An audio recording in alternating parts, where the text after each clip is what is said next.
Hello everyone, I am Shivam from Gossipfunda YouTube channel and today we are going to fix an messenger's issue. So the issue which we are facing is that we are unable to send pictures on messenger. So yeah, we're gonna fix this issue. So if you are also facing this issue, then watch this video till end and let's start the video without any delay.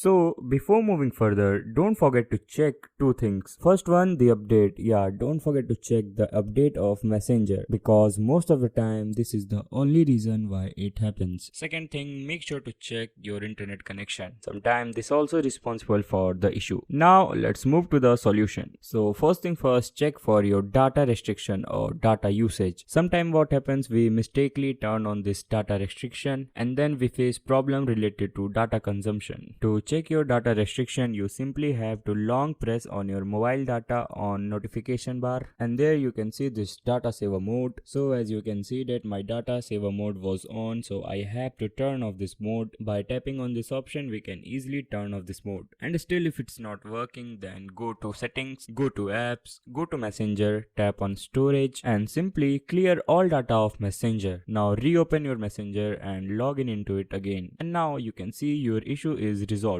But still, if you are facing this issue, then I would suggest you to use Messenger Lite. This might be helpful. If not, then simply report your issue to Team Messenger. To report your issue, tap on this menu button, tap on settings, scroll down and here you will see an option of report technical problem. So simply report it. So I hope this video will be useful to you. Make sure to like the video, also share it with your friends. Don't forget to subscribe to our channel. You can also visit to our website from given link in description. Thank you so much. See you soon.